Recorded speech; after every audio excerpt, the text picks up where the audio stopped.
రాయకల్పట్నం మరింత అభివృద్ధికి నిరంతరం కృషి చేస్తానని జగిత్యాల శాసనసభ్యులు డాక్టర్ సంజయ్ కుమార్ అన్నారు. రాయకల్పట్నం మార్కెట్ వార్డులో డాక్టర్ బిఆర్ అంబేద్కర్ మాదిగ సంఘం కమాన్ ను ప్రారంభించారు జగిత్యాల ఎమ్మెల్యే డాక్టర్ సంజయ్. ఈ సందర్భంగా ప్రారంభోత్సవానికి చేసిన ఎమ్మెల్యే జిల్లా కాంగ్రెస్ అధ్యక్షుని సత్కరించిన అంబేద్కర్ సంఘం సభ్యులు. కార్యక్రమంలో జిల్లా కాంగ్రెస్ పార్టీ అధ్యక్షుడు గజంగి నందయ్య, ఆత్మ చైర్మన్ కాటిపల్లి గంగారెడ్డి, మున్సిపల్ కౌన్సిలర్లు మత్స్య గంగాలక్ష్మి, పల్లికొండ గంగాధర్, మాజీ మున్సిపల్ చైర్మన్ మోరహన్ మండు, ఫ్యాక్స్ చైర్మన్ ఏనుగు మల్లారెడ్డి, మాజీ ఎంసీ చైర్మన్లు తదితరులు పాల్గొన్నారు.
సార్ ఒక్క నిమిషం.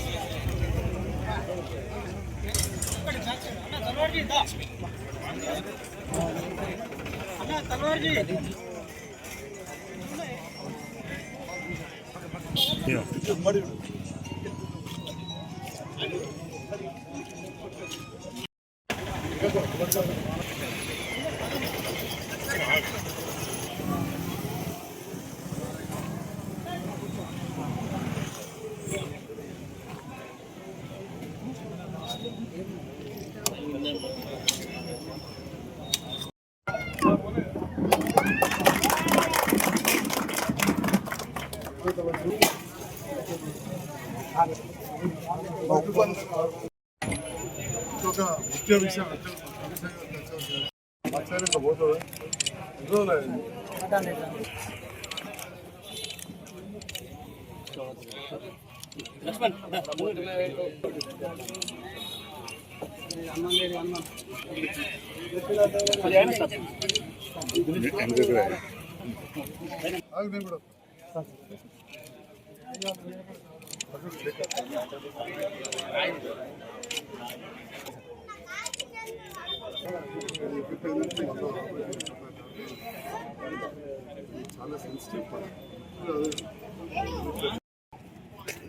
ప్రజా సేవకులు నిత్యం మరియు వేల కొద్ది లక్షల కొద్ది ఆపరేషన్ చేస్తూ ఇటు పార్టీలకు అతీతంగా సేవ చేస్తూ అదేవిధంగా రాజకీయంలోకి అడుగుపెట్టి 2 పర్యాయాలు గెలుపొందిన మన ఎమ్మెల్యే డాక్టర్ సంజయ్ కుమార్ సేవా తత్పరుడు, మనందరి ప్రియతమ నాయకులు డాక్టర్ సంజయ్ అన్న సార్ ఈరోజు మన 10వ వార్డు ఎస్సీ కమ్యూనిటీ కమాన్ ప్రారంభోత్సవానికి విచ్చేయడం మా అందరి తరఫున సార్ మీ కృతజ్ఞతలు సార్. ముఖ్యంగా ఈరోజు ఎన్నో సంవత్సరాల నుంచి చాలా రోజుల నుంచి కమాన్ అనేది ఒక ఆలోచన ఉండే, కానీ అది ఈ ఈ ఈ రోజులలో బలపరచడం జరిగింది సార్. మీరు కూడా దాదాపు దీనికి మార్కెట్ కమిటీకి మార్కెట్ యార్డు కూడా ఎన్నో నిధులు పెట్టింది.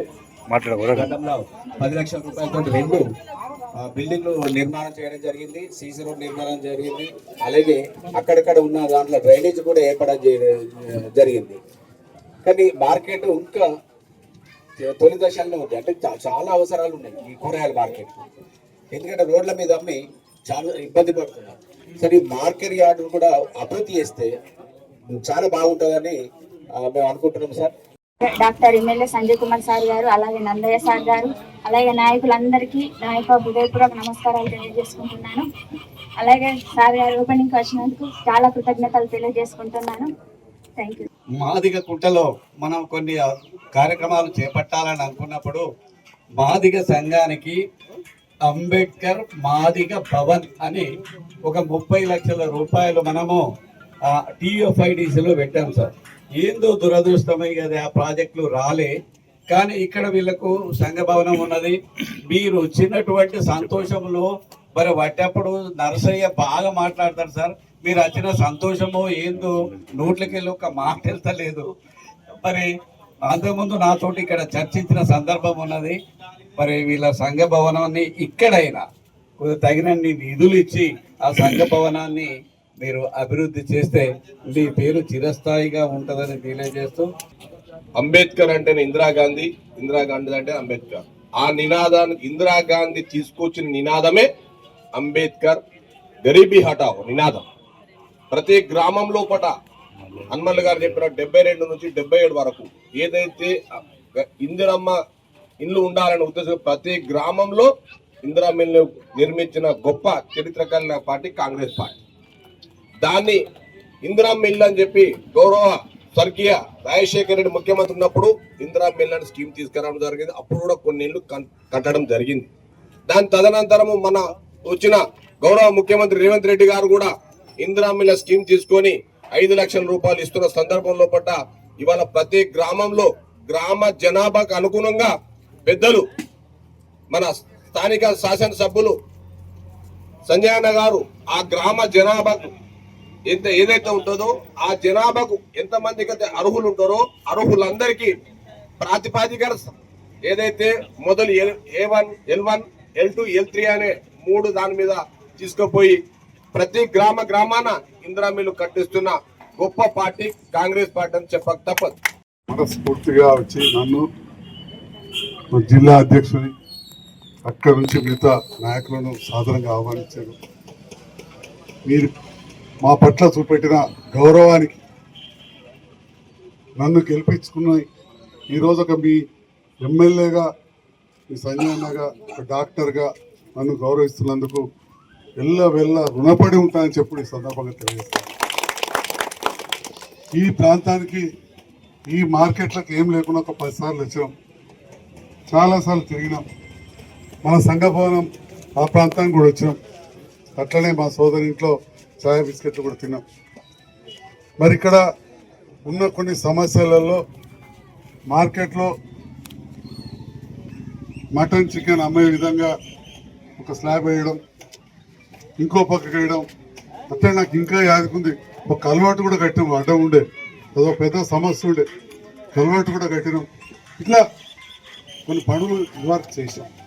అయితే ఒక్కటేంటంటే ఈ సందర్భంలో అతి ముఖ్యమైనది మా అంబేద్కర్ సంఘ నాయకులు ఇచ్చిన వాటి సంఘ భవన విషయంలో చెప్తాము.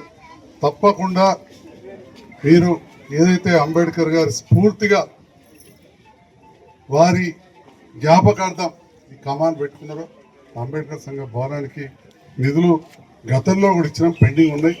పెద్దలు అచ్యుతరావు గారు, హనుమల్ సారు, మన కౌన్సిలర్ శేఖర్, గంగాధర్, ప్రసాద్, మాజీ కౌన్సిలర్ కాంతన్న అందరం కూడా సమన్వయం చేసుకొని తప్పకుండా అది పూర్తి చేద్దామని చెప్పి ఈ సందర్భంగా తెలియదు. మరి ఇప్పుడే మన మాదిక సంఘ సభ్యులు ఉన్నప్పుడు కూడా చెప్తా ఉన్నారు, 14 ఇందిరమ్మ ఇళ్ళు వచ్చినాయని చెప్పి శేఖర్ గారు ప్రసాద్ చెప్తున్నారు. గతంలో ఎక్కడ చూసినా ఇందిరమ్మ ఇల్లు, ఇందిరమ్మ కాలనీలు అనేది కనబడేది. నేను అప్పుడు చిన్న పిల్లని 1972, 78 అంటే అప్పుడు 74, 75లో ఈ ఇండ్లకు వీటికి సంక్షేమ మంత్రి బటాన్ శ్రీరామూర్తి ఉంటుంది. వారిని తీసుకుని అప్పుడు మన జిల్లా మంత్రి పెద్ద మనిషి నాకే దగ్గర వాళ్ళు ఉండి చొక్కారావు గారని అప్పుడు మా ఊర్లో పక్క ఊర్లో చేసినప్పుడు నేను 12 పిల్లగా వెళ్ళినా. ఇప్పటికీ నాయకులు వస్తే కడుపు ఏదస్తులకు ప్రభుత్వం ఇచ్చిన కాలనీ ఎక్కడ ఉందంటే ఇందిరమ్మ కాలనీనే కనబడుతుంది. కాలనీలో వాడకట్లో 14 ఇండ్లు మంజూరైనాయి. అవన్నీ కూడా పురోగతులు ఉన్నాయని చెప్పి చెప్తా ఉన్నారు. నిన్న కూడా ఒక ఇల్లు, వారం 15 రోజుల కింద కూడా ఒక ఇల్లు పూర్తయితే మమ్మల్ని ఆహ్వానిస్తే ఆ ఇందిరమ్మ ఇంటికి వెళ్ళొచ్చు. ఒక కళ సాకారం అవుతుంది ఇందిరమ్మ పేరు మీద. గౌరవ ముఖ్యమంత్రి రేవంత్ రెడ్డి గారిని ఎవరు కూడా మర్చిపోవద్దు. ఓకే, మీరు అందరూ అంటారు మా సంజయ్ చేశారు, కానీ రాష్ట్ర రత్న సారథి ఈరోజు ఈ కాంగ్రెస్ పార్టీని అధికారంలోకి తీసుకొచ్చారంటే ప్రధాన పాత్ర కార్యకర్తలందరినీ కలుపుకొని నాయకులందరినీ సమన్వయం చేసి ఇవాళ కాంగ్రెస్ ప్రభుత్వం నడుపుతున్నారు. నడపడమే కాదు, సామాన్య ప్రజలకు గ్రామాన ఇల్లు కట్టబడతా ఉన్నాయి. గత ప్రభుత్వ హయాంలో నేను పనిచేసిన, కొన్ని చేయగలిగినాం, జగిత్యాల చేయగలిగినాం, కానీ గ్రామాలలో కొన్ని ఇడిచిపెట్టి కట్టలేకపోయినాం. దాంట్లో భాగంగా రాయకల్లో కూడా 24 ఇల్లు ఉన్నాయి. అవి కూడా పూర్తి చేయించే ప్రయత్నం చేస్తామని చెప్పి కూడా ఈ సందర్భంగా తెలియజేస్తాం. ప్రాంతంలో 10వ వార్డులో ఇంకొక సమస్య కూడా చాలా ఉంది, నీటి సమస్య. ఆ నీటి సమస్య పరిష్కరింపడానికి అప్పుడు మిషన్ భగీరథ పథకంలో పైప్ లైన్ వేసాం, కానీ అప్పటి కాంట్రాక్టర్ నిర్లక్ష్యం, మిషన్ భగీరథ పనులు జరుగుతున్న సందర్భంలో అప్పుడు నేను కూడా ఓడిపోయి ఉన్నట్టే పూర్తి స్థాయిలో జరగలేదు. పోయినసారి ప్రభుత్వం సందర్భంలో కొన్ని పనులు చేసినాం, మధ్యలో కరోనా వచ్చింది.